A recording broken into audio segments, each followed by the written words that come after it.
निरोप दिला जाईल। विसर्जनाचा हा सोहळा जो काल सकाळपासून सुरू झाला तो आज सकाळपर्यंत अजूनही कायम आहे। ज्यावेळी लालबागचा राजा हा आता पुढे समुद्राकडे वाटचाल करताना दिसून येत आहे।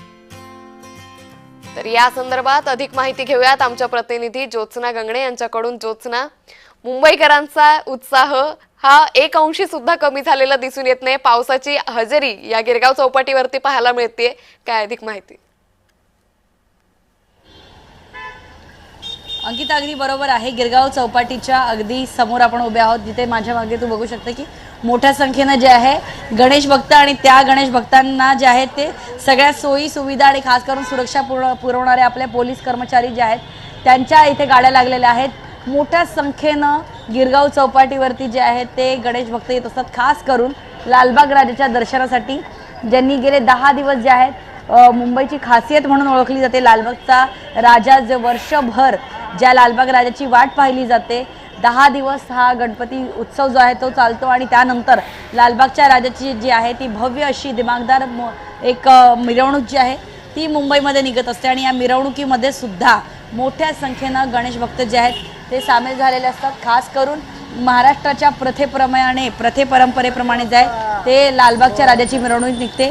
ढोल, नगाडे, ताशा जे आहेत, हलगी, अशा अनेक मराठी वाद्यांचा जो आहे तो उपयोग केला जातो आणि लालबागच्या राजाची मिरवणूक निघाली जाते। आणि आपण बघतोय की लालबागच्या राजाची खासियत म्हणजे भायखळ्याचं जे भायखळ्याची एक मस्जिद आहे, ज्या ठिकाणी लालबागचा राजा जो आहे प्रथेप्रमाणे थांबलेला असतो। आपले मुस्लिम भाविक जे आहेत ते लालबागच्या राजाला जे आहेत ते दर्शन घेतात त्याचं, आणि हिंदू मुस्लिम एकता सुद्धा या लालबागच्या राजाच्या निमित्ताने आपल्याला पाहायला मिळते। आणि त्याच मिरवणुकीमध्ये म्हणजे लालबाग राजाचे ज्यावेळेस एक विसर्जन मिरवणूक असते त्यामध्ये सुद्धा गणेश भक्त मोठ्या संख्येने जे आहेत ते सहभागी झालेले असतात। माझ्या मागे आपण बघू शकतो की गिरगाव चौपाटीला जाणाऱ्यांची संख्या जी आहे ती आणखीन वाढत आहे। दिवसेंदिवस, वर्षानुवर्ष जे आहे ती गणेश भक्तांची संख्या या ठिकाणी वाढलेली पाहायला मिळते। आणि आपण दादा काय सांगाल की कुठे लालबागचं दर्शन झालं, कुठल्या मिरवणुकीमध्ये सहभागी झालं होतं? मी मोर्या लालबागचा राजा बघितला, उमरखाडीचा बघितला, चिंतामणी बघितला, भरपूर गणपती बघितले, खूप मजा आली। काय सांगाल, मुंबई एक गणरायाची पंढरी म्हणून ओळखली जाते, कसा उत्साह असतो म्हणजे पाहायला मिळतोच आहे, पण काय सांगाल, काय भावना असतात? गणपती जसं बघायला गेलं तर गणपती म्हणजे एक प्रकारची दिवाळी आणि दसरा आमच्यासाठीच आहे। त्यामुळे गणपती, दिवाळी, दसरा काही असू दे, गणपती एक गणपतीच आहे। जो उत्सव वेगळ्या प्रकारे जसा एक सेलिब्रेशन केला जातो तो खूप मस्त आणि चांगल्या प्रकारे केला जातो। यावर्षी काय सांगाल दादा तुम्ही, काय म्हणजे गणपती उत्सवामध्ये काय विशेष, काय वेगळं तुम्हाला पाहायला मिळालं? सर्वांचे जल्लोष भेटला, सगळे माणसांचे एकत्र आहेत ते बघितले, श्रीरामाचा अवतार बघितले, सगळे मजा आली सगळ्या। तुम्हाला कोणता गणपती आवडला यंदा? लालबागचा राजा आणि आमचा परळचा गणपती, परळचा राजा। आपण गणरायाची पंढरी म्हणतो, त्यात लालबाग परळमधून आले। दादा काय सांगाल, मराठी लोकांचा सर्वात मोठा उत्साह म्हणून पाहिलं जातं गणेश उत्सवाला, कसं बघता यावर्षी काय विशेष नाविन्य होतं? विशेष म्हणजे तसं बघायला गेलं तर म्हणजे चांगल्या प्रकारे अजून कसा उत्सव साजरा केला जाईल हे पण सगळे लक्षात होतं, प्रत्येक मंडळ, आमचंही मंडळ लक्षात होतं। आणि उत्तरोत्तर जास्तीत जास्त प्रगती हो आणि खूप मोठ्या प्रमाणात अजून हा उत्सव साजरा केला जाईल, तेच सगळ्यांची इच्छा आहे। एक विशेष म्हणजे लालबाग परळचा जो भाग असतो तिथे एक वेगळाच उत्साह पाहायला मिळतो।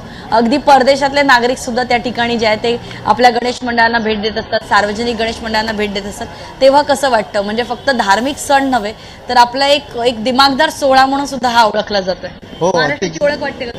एकदम मग काय, हा एकजुटीचा सण आहे, एवढा छान असतो। पूर्ण देश प्रसारित व्हावा हीच सगळ्यांची इच्छा आहे आणि बाप्पाच्या चरणी हीच इच्छा आहे, पूर्ण देशभर हा प्रसारित व्हावा आणि पूर्ण देशातून माणसं आपल्याकडे 10 दिवस यावी मुंबईमध्ये, लालबाग परळमध्ये। लालबाग परळमध्ये दादा तुमचा काय अनुभव सांगाल की पावसाळ्याचे दिवस आहेत, पाऊस आहे डोक्यावरती, समुद्राची भरती, ओहोटीची वेळ आहे, अशामध्ये सुद्धा 10 दिवस जेवढा उत्साह पाहायला मिळाला तोच उत्साह आज सुद्धा पाहायला मिळतोय विसर्जनाच्या दिवशी? पाऊस किती असो, गणपती म्हटल्यावर जल्लोष हा होतोच। लालबाग परळ उत्सवाची पंढरी मानली जाते, तर किती पाऊस आला, किती काय झालं तरी विसर्जन हे थाटामाटातच होतं आणि जेवढी गर्दी व्हायची तेवढी याच्यापेक्षा दुप्पट गर्दी होते, त्याचा काय प्रश्न नाही।